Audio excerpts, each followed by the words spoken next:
Hello boys and girls, mums and papas and all those in between. How are you all doing on this solemn Sunday? Where am I? Now first explain it getting dark. I was through the Slovakian hills, foothills, and then hills through a bit of Hungary. Then I've dropped down onto the Hungarian edge of the Hungarian Great Plain, which, in case you didn't know, is where livestock was first herded by horseback. Woke up this morning and thought, I've got 3 hours to the Romanian border. That's normally kind of 2 days in my rate. And I thought, no, I'm going to do it. I'm going to get this done. So I've driven 4 or 5 hours today. Hoped to get here just before sunset, but didn't quite make it. Topped up with diesel, topped up with water. Hungary's got blue fountains in every village, but most of them are turned off in the winter. But I was driving through about 2 villages ago and I saw a big puddle underneath one, so it was on, so I filled up with water. So I'm good for water, good for diesel, got enough food, physically fine, emotionally, well, all over the place. On the 11th, I was parked at the foot of that mausoleum, the big red building I put up on Facebook and Instagram, and I was going to go and spend my 11 o'clock up there, but about 9:30 the police turned up, fined me €30, told me I couldn't park there. So I rolled on, found a lovely marshland by the side of a lake, sat there that day and night, did my 11 o'clock there, more than the ones I knew, toasted them. Think you got it all under control. Then the Sunday comes along, and yeah, it's for everybody else, isn't it, really? Heavy.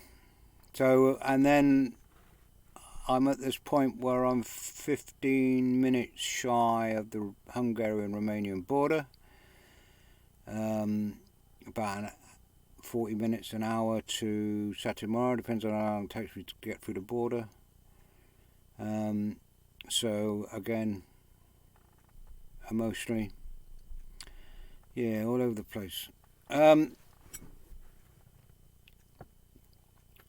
I've got a lot better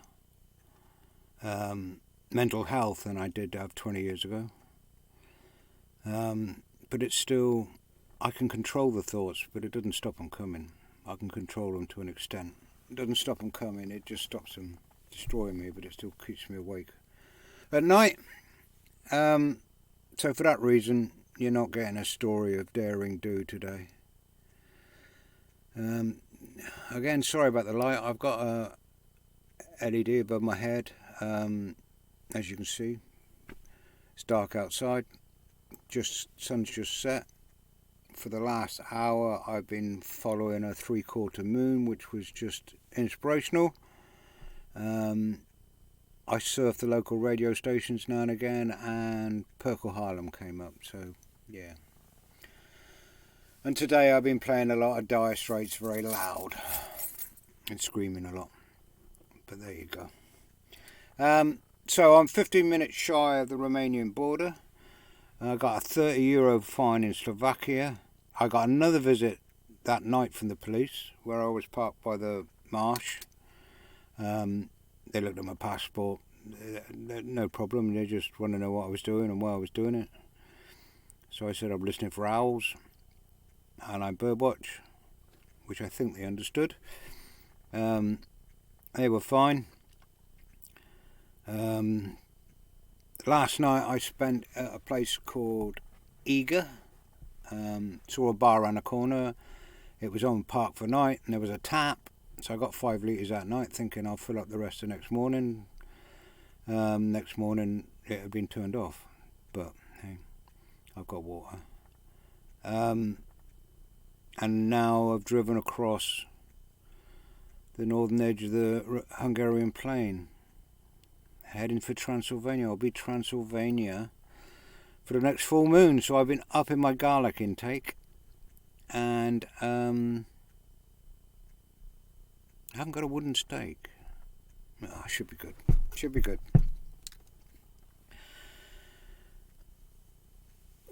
Since I left Germany, I haven't done any motorways. That way you don't have to pay a vignette, pay tolls. I've been on the A roads. The quality is steadily deteriorated. The driving is steadily deteriorated.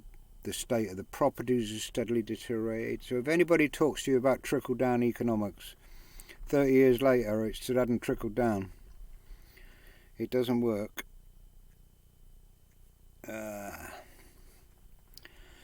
But there you go. Right, I just want to mention a couple of people. Mandog Smith, anybody know him on Facebook? Great guy, fixes things, installs diesel heaters, knows a lot about electrics, lives in a coach built, I think it's a Heimer or something like that, with his big dog. I'm not even sure of his name, if it's man, is it dog, or is it Smith. He's stuck down in Christchurch, Bournemouth way at the moment. He had a catastrophic engine failure and he'd been there for months and months and months. He calls it the place of the newlyweds and the nearly dead. And if anybody knows Bournemouth Pool, you know exactly what he means. Great guy. If you see him, say hi from me. And then I'm going to mention some of the young ones. Some of the people I've had the privilege to meet that are in their 20s and 30s and are doing the van life thing. They're the ones who really inspire me. They've seen us old guys do it. They've seen the others do it, and now they're doing it. And it's people like Nick Wolf and his lovely girlfriend Holly. He's a kitchen fitter, and the back of his van is absolutely outstanding. But it's an old Sprinter, and he's had a lot of I think he's on his third engine. Last I heard, he was in Norfolk having his third engine done. But Holly made, I don't know, you're going to be able to see it in the light, I'll show you next time, necklace with the stones that are significant to my character. But they're just a lovely couple. And then there's, I can't even read, it's even writing, Pete, yeah. Pete we met at the Secret Van Life Project, the rock climber and a stable hand there. He's with his girlfriend now. They're in a van and they're doing it. Good on him. He talked about it when we were there and said he wanted to do it, and now he's doing it. Yeah, good on him. And then people like Joe in the big red Iveco, who's a travelling mechanic who turns up and does your van and stuff like that. Good guy. Useful to know.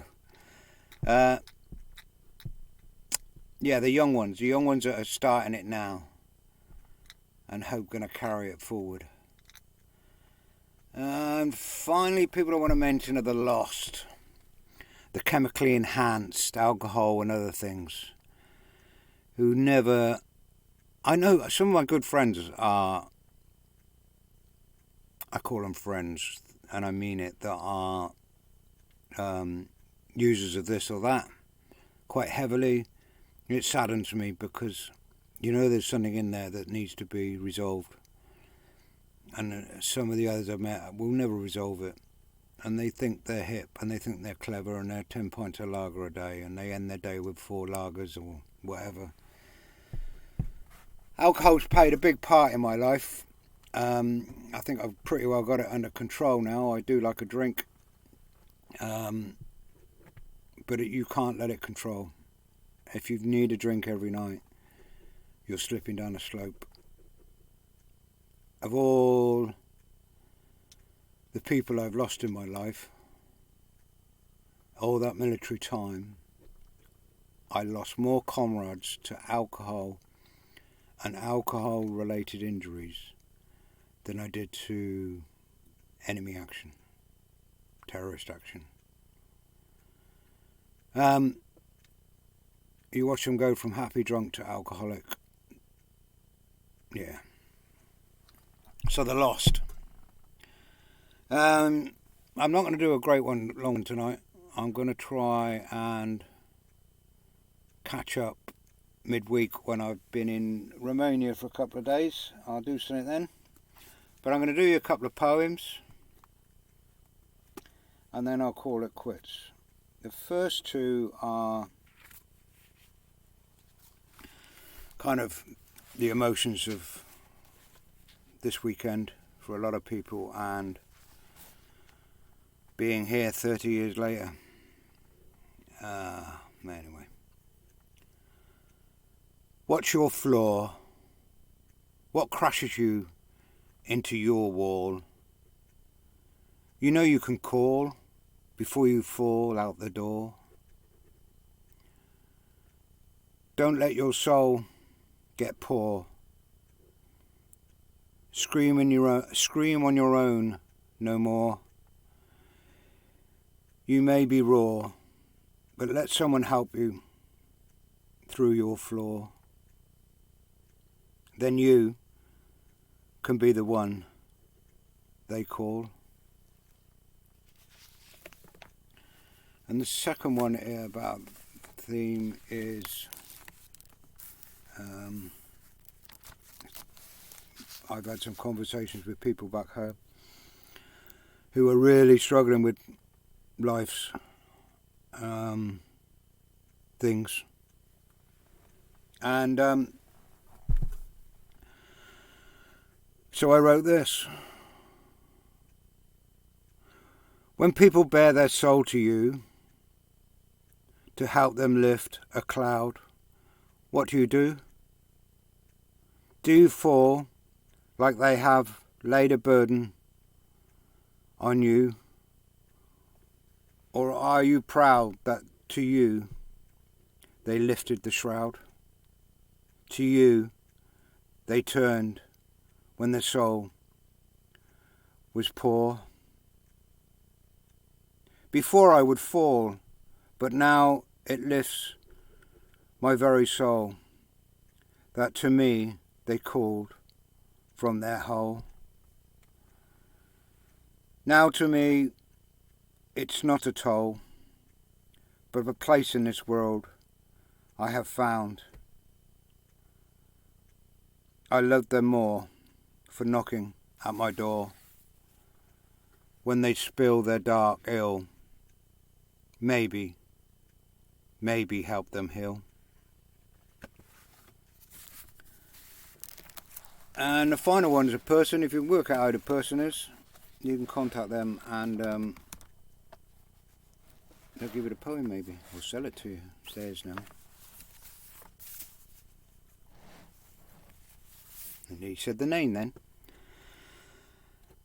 I met a rose, a truly beautiful thing. It was growing amongst wild grass, with nettles and some viney-like thing. I wished to pick it, to guard it away, but so entangled it would have got mangled if I moved it. So stay. The roots so entwined with others of its kind, so it must stay. I still see the rose, its beauty so bright, but I know it must stay theirs. Let them bathe in the beauty, entangled in its light. Let it stay. Hey. Hope you're all well. Hope you don't mind this brief one in the dark with a funny light, but you're getting most of the light reflected off my head. My beard's a mess, my hair's a mess, my mind's... I'll be alright. But you get roadside bars coming across. I see a lot of roadside bars, and the urge to pull in and get drunk as a skunk was quite strong. But no, I'm here, I'm sober, I'm 15 minutes from Romania. I've got to stop at the border this time. I've got to buy a vignette. Is it vignette? A road tax thingy anyway. And you've got to have them in Romania and Bulgaria. I'm not sure if I'm going to get tested. I did find a guy come up on the European Van Life group and said, I work in Germany but I live in northeast Romania, or I come from northeast Romania, so if you ever needed translation. So we swapped WhatsApp details.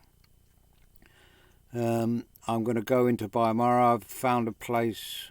Is it Satamara first or Baimara? It's been a long time, 30 years. The Wolves, Valley of the Wolves and Hill of the Wolves, I think they translate us. It's in Transylvania. At Park for Night, there's a park up I'm going to head for. Everybody says it's good for one night. I'm going to be hanging around for a week there and a week in the other one.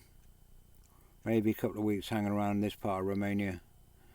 See what I can see, find what I can find, and then head on. We'll see. Or stay, I don't know.